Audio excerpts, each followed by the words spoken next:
Hi guys! Welcome back to my Ay naku, ano yung nga na, masyad per me akong intro. Hi guys! Welcome back to another vlog. So, in today's vlog, medyo late. Medyo late na akong nakapag-vlog kasi hindi naman super late. 3:40 pa naman ng hapon. Kasi galing ako sa bahay ng parents ko. Doon ako nagstay for the past 2 days man siguro kasi if you've been following me sa social media, alam nyo na nasa Hong Kong si My Loves and yung family niya. Bala ko sana talaga dito ako the whole time na wala siya kasi I wanna film and edit and upload. Pero yung nangyari, nasira yung computer niya pagkarating namin ng Davao, or I mean galing sa airport din dito. Sinubukang i-on ni My Loves yung computer niya kasi gusto niyang mag-transfer ng files sa GoPro to the computer kasi gagamitin niya yung SD card sa Hong Kong nila, sa trip nila to Hong Kong. So, hindi na siya nag-on. Hindi na siya umaandar. Like, hindi talaga umaandar na Windows. Ganon. Walang ganon. Naka-edit na ako ng 2 vlogs, 2 Davao vlogs. Yun, hindi ko sila ma-upload kasi guys, when I edit on the laptop, yung ginagamit ko laptop, hindi niya kayang mag-export ng files or ng mga na-edit ko. Hindi niya kaya. Parang hindi kaya ng laptop. So, yung ginagawa, nandito na naman yung word na yan. Yung ginagawa ko, kinakopy ko lahat ng files, tapos tina-transfer ko sa computer ni My Loves, and doon ako nag-export, doon na rin ako nag-upload sa computer niya. Eh ngayon, ayaw mag-on, so hindi ko talaga ma-export. Hindi ko talaga to ma-export hanggat hindi dumarating ang bibe. So, ayun. So, today, I decided to vlog kasi maglilinis muna ako ng condo before I start filming and editing videos. Kasi, alam ko, marami akong i-edit. Yeah, for sure, marami akong i-edit. So, wala na akong oras mamaya or tomorrow to clean the house. So, galing lang ako sa bahay nila mama and then, nag-commute lang ako patungo dito kasi ang mahal ng taxi and mas lalo siyang mamahal kasi traffic. Super traffic. Doon pa lang sa Old Bridge, it took me 45 minutes to cross the bridge. Really? Really? Lapu-lapu, really? So, ayun. Kaya tinatamad rin akong pumunta dito kasi alam kong traffic and medyo nasanay na ako na nagmomotor kami ni My Loves kaya madali kaming makakarating dito kung nagmomotor galing ng Lapu-Lapu. Naintindihan niyo ba yung sinasabi ko? Pumili na ako ng Jollibee. Of course, you gotta have Jollibee. Natatawa nga ako kasi nag-comment si My Loves doon sa isang post ko sa Facebook na My Loves, meron talagang Jollibee dito. Gusto mo ito na lang pasalubong ko sa'yo. Kasi alam niyang gusto ko ng Jollibee. And yun, inaasar na naman niya ako. Kahit nasa Hong Kong siya, mga-asar pa rin talaga yun. Nag-send pa nga siya ng selfie sa akin na nagpo-poop siya. Ano bang nagpo-poop? Tumatai siya. Go to my Facebook and nandun. Sinend niya sa akin yung selfie niya via Messenger. So yun, nandun sa Facebook ko. Tingnan niyo yung selfie niya. So ngayon, agenda. Bakit hindi ako naglalakad? Agenda for today, maglalaba ako. Nandun lahat ng labahan. Yan yung mga labahan namin or yung basket ng mga kailangan ko labahan. Galing pa yan ng Davao. And then yan, mga tuyo na yan. So, pipiluin, titiklupin. Wala ang ating translator, so bear with my Tagalog. Magta-transfer lang ako ng Surf. Ito yung ginagamit namin na detergent kasi mabango. Nababanguhan ako sa kanya. Surf with Fabcon in Calamansi. Ita-transfer ko lang siya dito sa container and then maglalaban ako. And then after nyan, maglilinis and then maliligo ako ulit kasi ang init. Ang init sa Cebu, guys. Tingnan nyo. Oh, tingnan nyo. Look at that init. So very init. Walang joke, sobrang init dito sa Cebu. Ewan ko anong nangyayari sa mundong ito, pero ang init. Kaya, ano ba yan? After na lahat ng gagawin ko, maliligo ako and then mag-film and then mag-i-edit. Ang dami natin oras. Madami tayong oras pero hindi tayo makaka-upload. Alam nyo ba, bumalik yung mga breakouts ko dito kasi nga, siguro kailangan ko talaga siyang pagpahingahin pero hindi ko magawang pagpahingahin siya ulit kasi kailangan ko mag-film. So, ayun. Diyan na muna kayo. Okay? By the way, this top, itong top, hindi nyo bakit? Wag na lang. Papakita ko na lang mamaya sa video. And alam nyo ba, alam nyo ba, kaya ayokong magtambay dito sa kondo nang wala si My Loves kasi matatakutin ako. Ayoko lang ako lang mag-isa pero I figured marami akong matatapos kung walang tao. So, ayun, isasama ko sana yung mga kaibigan ko, sina Merwin at si Vita. Holy crap! Pero, nagkasakit yung inaanak ko, yung anak ni Merwin. So, kailangan i-admit sa ospital. Na timing talaga. Kailangan i-admit sila sus. So, hindi na sila natuloy. Sabi ko, next time na lang, kaya ko naman ang aking sarili. Charis. Ang bago talaga nito, uy. Ah! Ah! Madali lang naman maglaba. Hindi naman talaga ako maglalaba like ganun-ganun kasi automatic naman yun. Kung makapagsabi talaga ako na maglalaba ako. Kala mo naman kukuskusin. Hindi naman yan nakakapagod. Hihintayin ko lang yung madry. I-dryer din naman yan ng washing machine. And then sampay na lang. Yun na lang yung gagawin ko. So while that is doing its own thing, maglalanas ako. Okay, kasi mahirap na. Para akong buang pag ako lang mag-isa. Ayan, magtutupi muna ako and while nagtutupi ako, manonood ako ng Legend of the Blue Sea. Naghahanap lang ng excuse para makapanood, no? Pero promise, magtutupi ako kasi yung mga hangers, gagamitin ko yan sa mga nilalabhan ko. So, anyway. Ayan guys, update. Tapos na akong maglinis, tapos na akong maglaba, tapos na akong magtupi ng mga damit, nasampay ko na lahat. Tapos na, so ngayon nag-e-edit na ako. Actually, kanina pa ako nag-e-edit. Siguro mga 1 hour and 30 minutes na. I-film ko yung Bisaya makeup tutorial. I know na film ko na siya, pero medyo hindi ko nagustuhan yung kinalabasan. And saktong-sakto kasi magko-collab kami ni Mimi. Nag-post ako ng poll. Nag-post ako na parang survey doon sa Twitter. Pinapili ko kayo kung anong video yung mas gusto nyo unahin kong i-film at gusto nyo unang makita. So, yung nilagay ko na choices doon, doing my makeup in the dark.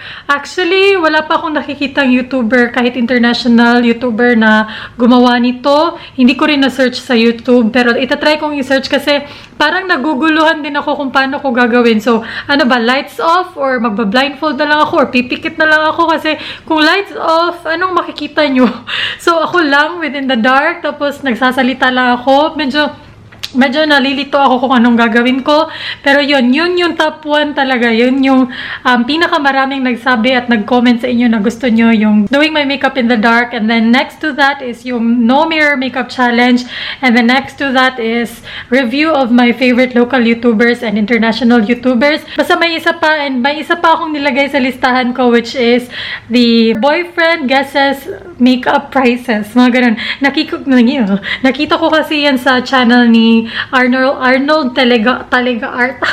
I think that would really be fun kung si My Loves yung gagawa nun. So, pagbalik ni My Loves, kukumbinsihin ko siya agad-agad na gawin yung challenge na yun kasi alam ko, marami sa inyo natutuwa.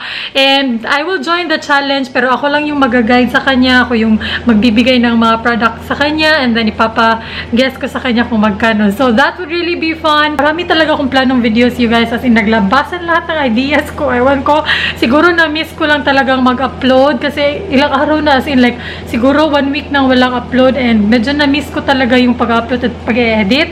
So, maraming lumalabas sa aking isipan. Ayan, I busted out my my One Piece Chicken Joy. Gusto ko yung spicy. Hindi naman ako mahilig talaga sa manghang, pero mas gusto ko yung Chicken Joy na spicy. And then, may dalawa akong gravy kasi humingi ako ng extra. And then, meron din akong Yum Burger. Bumili din ako pang snacks ko later kasi alam ko hindi ako matutulog. So, ayun. Nakakatapos ko lang mag-edit ng 3 vlogs. Yes, 3. Kain lang ako ng snacks. Ito yung mga durian na delicacy na nabili namin, focus namin sa Davao. Pero, nabili namin to sa airport na and mas mahal talaga dun kaysa sa mga terminal na maraming mga nabibiling ganito. Pero anyways, wala na kasi kaming time bumili sa mga terminal. So, ito na lang yung binili namin sa airport. Ito yung parang durian yema. Alam niyo yung parang nasa center yung durian yema. And then, masarap siya. May something, ano siya, may something soft siya inside. Ganun. Pakita ko sa inyo later kasi kakain ako. Marami to, pero yung isang plastic, yung mga binili ko, binigay ko sa bahay, sa Lapu-Lapu. And then, itong isang plastic, tinira namin dito sa condo. Dalawang ganito, pero marami pa to guys. Kinain na namin sa airport yung iba. Ito yung pinaka-paborito ko, itong dalawang to. And then meron din ganito. Hindi siya ganong masarap kasi medyo may something sa kanya. Pero okay pa rin naman. And alam nyo ba, speaking of durian, ano nang nangyari sa face ko? Sobrang oily ko na. Wala akong nilagay sa mukha pero ang mantika lalabasan talaga. Oily girl problems. Alam nyo ba, hindi ko alam kung na-chika ko dun sa Davao Vlogs na noong nagstay kami dun sa Marbel, yung ate ni Janjan, yung may-ari ng bahay na tinirhan namin dun or pinagstayhan muna namin dun is ate ng pinsan ni My Loves. So, pinsan na rin ni My Loves, pero ate niya yun. Nandito na naman tayo sa explanasyong hindi nyo maintindihan. Hindi ko ata na vlog. Yeah, hindi ko ata na vlog kasi akala ko i-end ko na yung vlog doon. Pero alam nyo ba, after nung vlog or after kong i-end yung vlog, she grabbed me and sinama niya ako doon sa parang palengke na maraming prutas na binibenta. Kasi daw gusto niya kaming patikamin. Gusto niya kaming tumikim. Gusto niya kaming tumikim ng durian at iba't ibang prutas na nandun. So, tinanong niya rin ako kung na-try ko na rin yung durian and never. Hindi pa talaga ako nakakain ng durian. Like, yung pure durian talaga, yung prutas. So, ayun, tinatry niya ako. Bumili siya ng ilang durian ba yun? 4 na durian? Ang mahal pala ng durian, no? 180 yung kilo. Grabe, ang mahal. So, ayun, bumili siya. And doon pa lang sa bilihan, and I think hindi ko talaga na-vlog yan. I think hindi ko talaga siya na-vlog. Ano ba, paulit-ulit? Hindi ko yan na-vlog kasi tinago ko na yung camera ko that time siguro kasi akala ko end of the vlog na. Pero, ayun, bumili siya ng durian. Right there and then, pinaslice niya yung durian and then binigyan niya ako ng sobrang laking part ng durian. Like, yung purong-purong durian. And nahihiya naman ako guys kasi first time ko silang ma-meet, lalo na si Ate Bibi. First time ko siyang ma-meet and sobrang bait niya and sobrang generous niya lalo na sa pagkain. Like, gabi yung kain namin doon, like, sobrang nagbo-bloat na nga ako kasi ang daming pagkain. As in, binigay niya sa akin yung isang malaking part. Pero sa isip ko nun, sabi ko, shit, I really need to try this kasi binili to ni Ate Bibi para sa amin and sino naman ako para tumanggi, diba? So, I was like, okay, sige. Pero gusto ko rin naman talagang i-try kasi I've been to Davao. Siguro third time ko na yun. Third time ba? Second time? Pero hindi ko pa natitikman yung pure durian. And na-intriga rin ako kasi nung nakita ko sa Facebook nung pinatikim ni Duterte yung ambassador ng Japan or minister ng Japan siguro ng pure durian. Parang sabi ko, sige ako, mag-aala minister ako ng Cebu. Tinikman ko and noong una, hindi ko talaga siya nagustuhan. Nalalasahan ko yung durian na nalalasahan natin sa mga candy. Pero may something sa kanya na mapakla, na mapait. Na ewan. Pero, sabi ni Ate Bibi, parang hindi ganong hinog yung nakuha namin nung una. So, bumili ulit siya ng hinog na talaga. And yun, doon na ako nasarapan. Pero, hindi ako makakain nun ng straight. Like, hindi ko makain yung sobrang laking part. Kasi I think mas nasanay kasi ako dito sa matamis na durian. For me lang naman ha, it's not that bad, it's not that good. Parang okay lang. Durian na durian talaga. Yung vlogs ko today, parang catch up vlog lang to para ma-explain ko sa inyo yung ganap the last few days. So, walang ganap today. Nandito lang talaga ako sa condo. As in, nandito lang talaga ako. Nung pumunta na kami sa airport, hindi na talaga ako nakapag-vlog ng bonggang-bongga kasi sobrang daming tao sa boarding gate namin. The moment we arrived sa check-in counter, kitang-kita ko kasi malinaw na malinaw yung mata ko guys. Purabuyag lang, purabuyag. Sobrang linaw ng mata ko kaya pagkita ko pa lang sa banner ng Cebu Pacific na check-in counter, nakalagay na 3 hours delay. Dadating kami ng Cebu mga 9 to 10-ish na, mga ganun. Alam nyo ba, grabe yung turbulence ng eroplano pabalik ng Cebu. Like, ay, grabe, hindi nga ako makatulog ng maayos kasi nafe-feel ko talaga yung turbulence and medyo negative Nancy ang lola nyo minsan, like kahit konting turbulence lang, marami na ako iniisip na hala, baka maano na tayo nito, yung mga camera ko. Ganyan yung iniisip ko pag may turbulence at pag natatakot na ako, yung iniisip ko, hala, paano na lang pag nag ano to, simba ko pala pag nag-crash to, paano na yung future?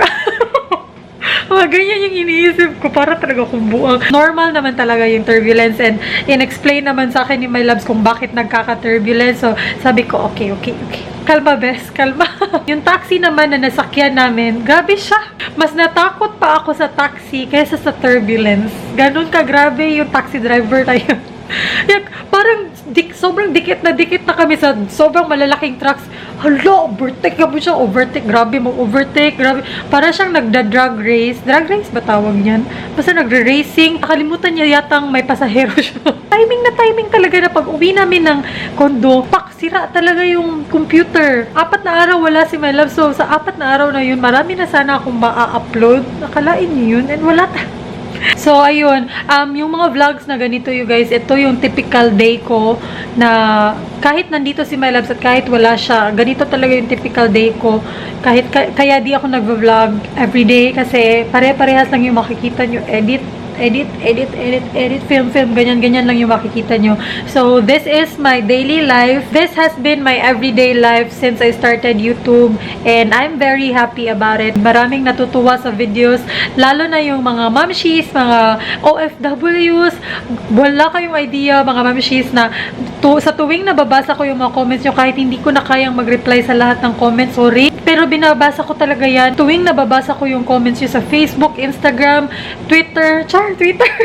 Yes, may Twitter na ako, Chinkitita. You have no idea how much it affects me. Kasi, basta, hindi ko na nga i-explain kasi iiyak na naman ang lola niyo. Pero, ayun. Thank you guys so much for watching this vlog. This is the chillest vlog I have ever posted. So, yun. Thank you guys so much for watching and I'll see you soon.